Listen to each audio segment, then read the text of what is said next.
We are on. We are on. Alexandra Wingert, welcome to H Hour. Thank you for coming. Thank you. Thank you for having me. Looking forward to the questions. Yeah, absolutely. I'm very curious.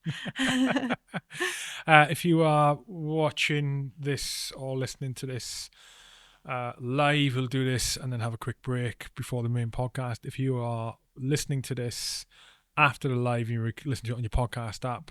This episode is a 20-minute icebreaker. It will roll straight afterwards into the next episode in your podcast list with Alexandra, which will be the full podcast. So listen to this and then head into the next one. Thank you very much. The questions you will hear now are submitted by the platinum subscribers of the podcast. So let's get into it. After I get rid of the echo. 1 second. There's an echo in the studio. We are there. All right. In no particular order. I did warn you about these questions. Okay, question number 1. Okay. How much smarter would you say you are compared to the average person? You weren't expecting that. Wow.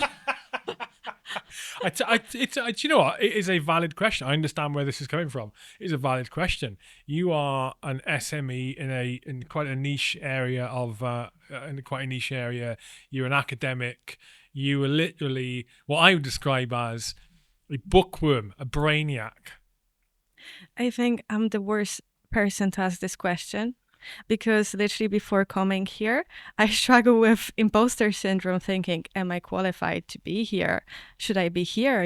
So I think reasonably, and this is just a healthy approach that I'm always trying to, keep in my head, not to compare myself to other people, but to compare myself to the version of me that was yesterday.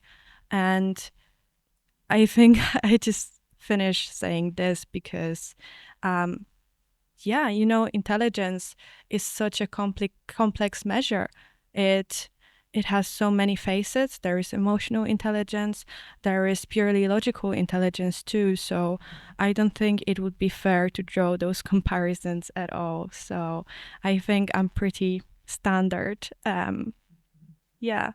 A little bit socially awkward. So when it comes to emotional intelligence, no, I'm joking. I think. Yeah. Okay, good answer. Well avoided. Well avoided. I think. Yeah. I'd say you're a lot smarter than the average person. Okay, question number 2.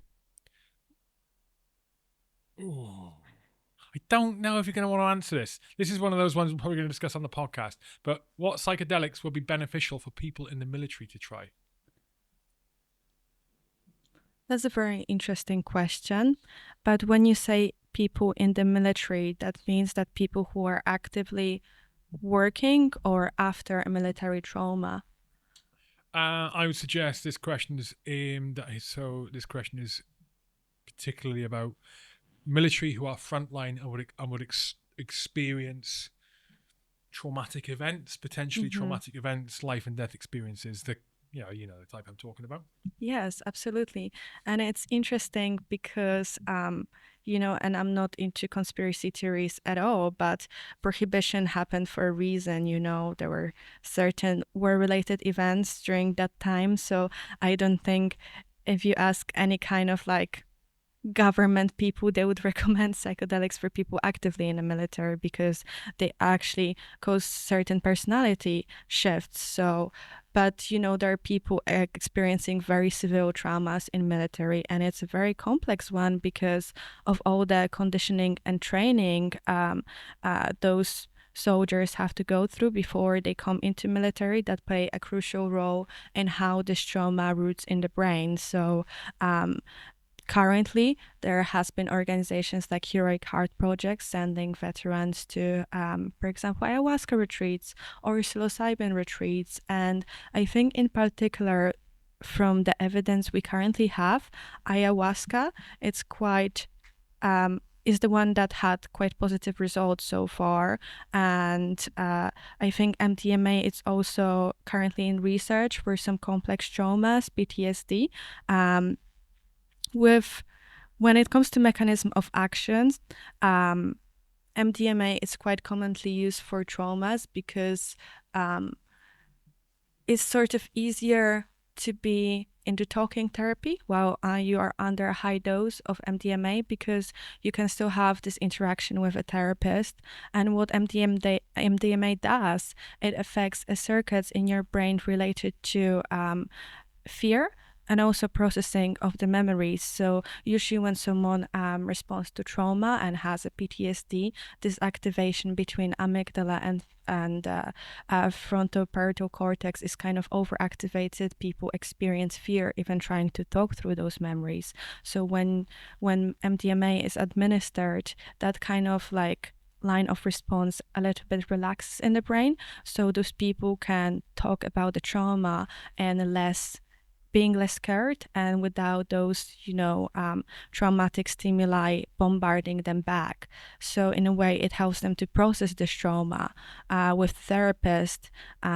So I think that mechanistically makes MDMA quite a good potential. It's still in a testing. Phase 3 trials have been completed. When it comes to ayahuasca, I'm not entirely sure what is it about ayahuasca that it's such a interesting candidate for trauma. Perhaps because of traumatic re-experiencing also happening during ayahuasca sessions, maybe slightly more than with psilocybin or LSD.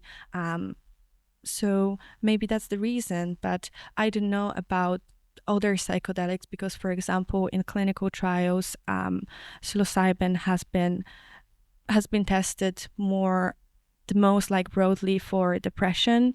Well, depression is also related to trauma, so one doesn't exclude another. It could potentially also be equally good candidate. It's just that we don't have the same amount of research for that specific indication. So, yeah. Okay. Um,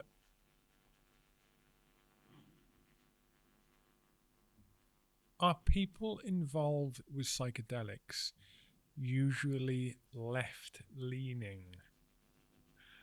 Love these questions. Very I'm politically glad I didn't charged. choose the question, but I love these questions. Yeah. Usually left leaning, would you say? I'm That's an not entirely interesting one sure. because.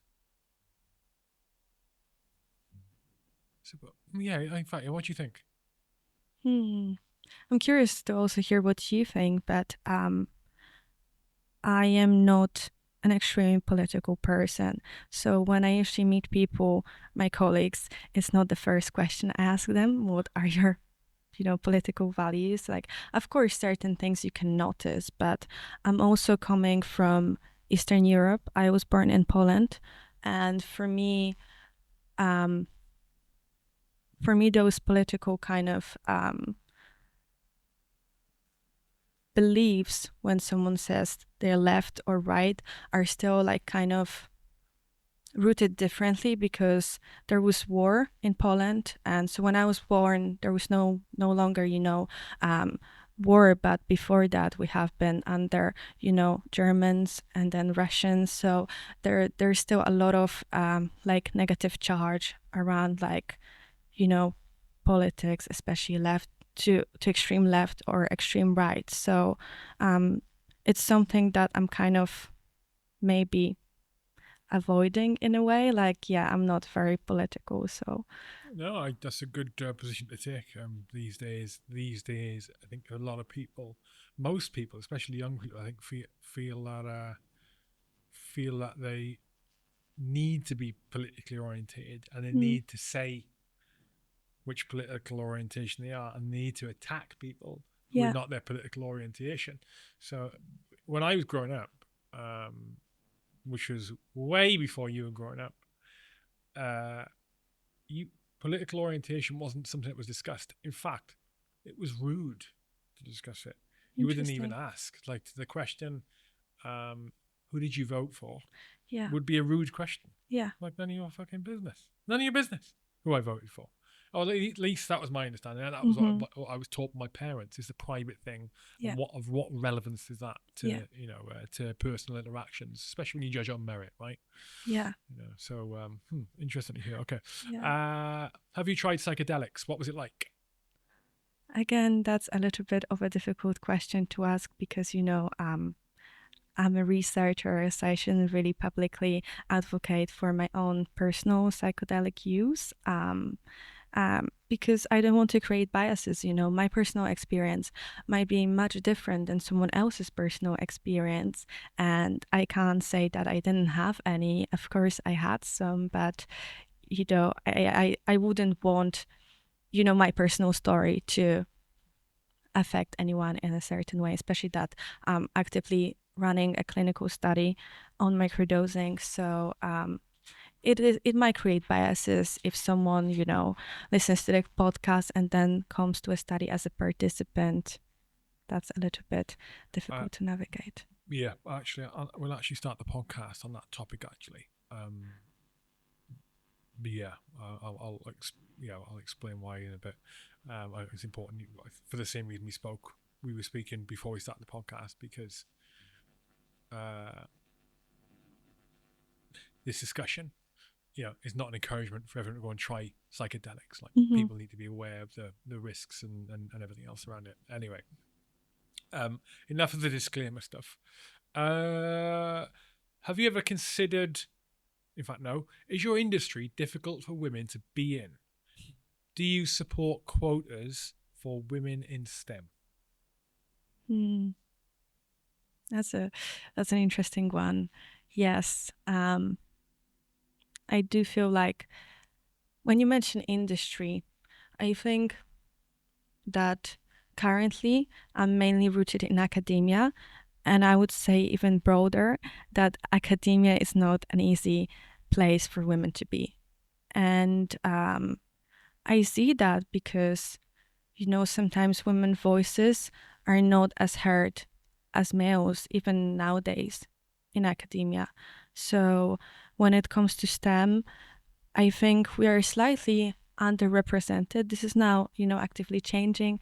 There are more, posts specifically for women, So I would hope that it would be better, but the way things are right now, I think it's still slightly difficult. And of course, we're in mental health. No one would want to be, actively misogynistic, but I still feel like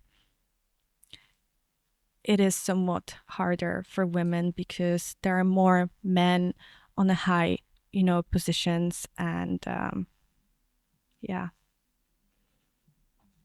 Fair enough. Okay.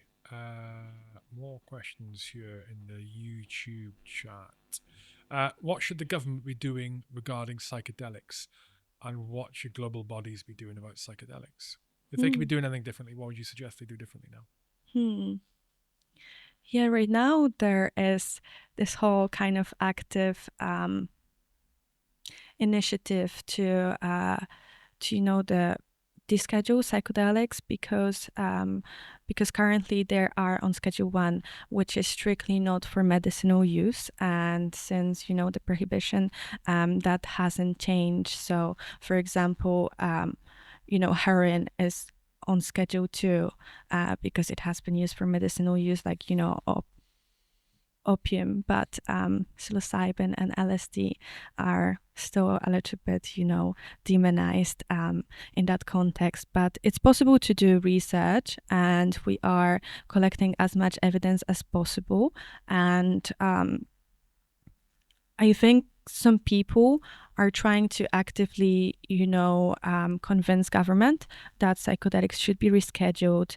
But I think the bottom line is that if we collect enough evidence and get psilocybin, for example, approved for depression or MDMA approved for PTSD, they will have to be automatically rescheduled to Schedule 2 because then they will be for medicinal use. And while I would certainly see a benefit of that process to happen a little bit quicker, and perhaps if the government can make this call now based on the evidence there is, it would be absolutely amazing. But I also don't think we should drive all of our resources into a war with the government.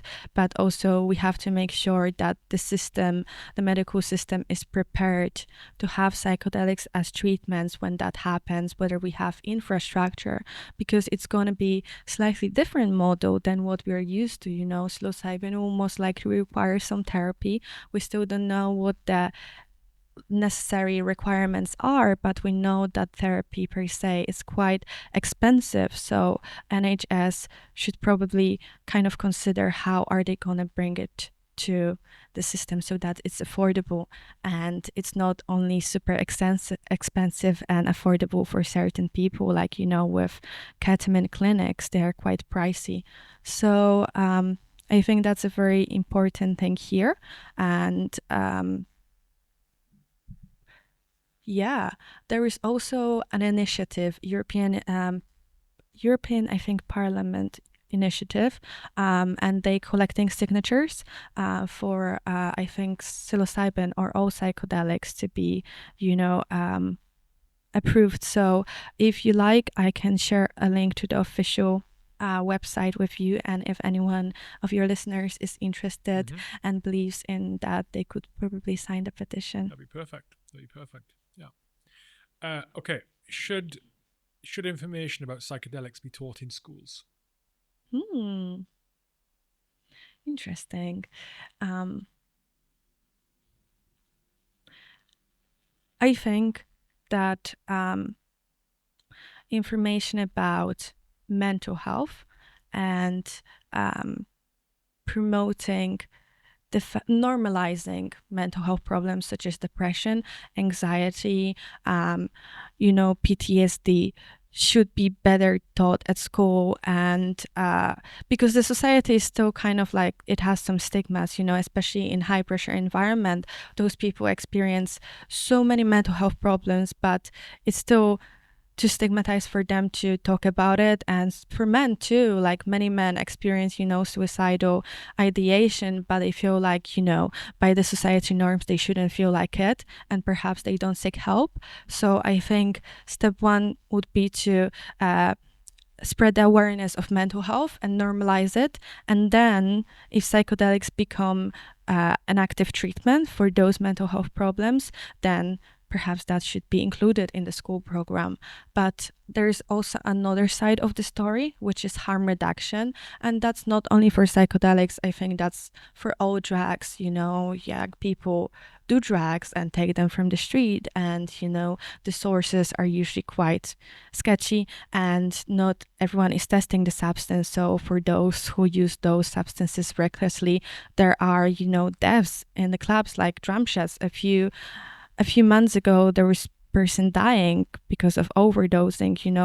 It might be because some drugs from the street also are, if I can say, spiked, or just like have impurities of other substances, like for example super dangerous opiates like fentanyl could be, and so if they don't know about it and take it in the dose that previously was normal for them, they might die. So I think there should be a harm reduction measure at school to create this educational hub. When it comes to psychedelics specifically, I think that would be included in a package from my perspective, because there are drugs for medicinal use and there are drugs for recreational use. So when we're talking about harm reduction of drugs for recreational use, if psychedelics are part of the package, then I guess the harm reduction program would usually include, like, prepare yourself, educate, have someone to, trips it you. But again, this is not to encourage anyone to take them, but if people or youth takes drugs, at least to be educated and do it in a safe way. Excellent answer. Okay, last question before we take a break before the main podcast. What was your personal motivation to get into the study of psychedelics? Yeah. So personal motivation. I think I can go as far as my teenage years and being obsessed with art and doing some art myself, and then through Alex Gray finding psychedelics and learning more about them and their mind expanding properties, also being super nerdy kid, to then I guess just being in London studying neuroscience, and again, like brain was always something that was so fascinating. I knew I have to study it, and after my master's, I was just looking for some opportunities to either do a PhD or get a job, and I found the Center for Psychedelic Research and reached out to them, and they kind of got back to me and started working for them about 4 years ago. First as an intern, then research assistant, and now doing the PhD I am doing now. So I think it was quite unusual one, more through art than through, you know, personal use, because I haven't had a psychedelic experience myself until I was in my 20s. But yeah, I think it always fascinated me. And I guess the mechanical, like the biological properties and how they affect the brain, I just think is just super interesting. So Cool. Okay. If you're watching the live stream, we're going to take a break now for about, we'll be back at 11 a.m., 11 a.m. UK. And if you're listening to this after the live and you're listening on your podcast app, keep listening. This is going to roll straight into the next H-Hour episode, which will be Alex's full podcast, where we're going to get into the topic of microdosing, psychedelics in general, but microdosing would also touch on the impact of psychedelics, the difference in impacts on psychedelics between men and female, men and women, men and females, men and women. It'll be very informative. So thank you. Where can people follow you? Is Insta where to point them? so Insta is kind of my more personal account, but LinkedIn, is that LinkedIn. something? Okay, cool. LinkedIn. Right, taking a pause. Back in 10. Or it's going to flick over to the next episode. Bye.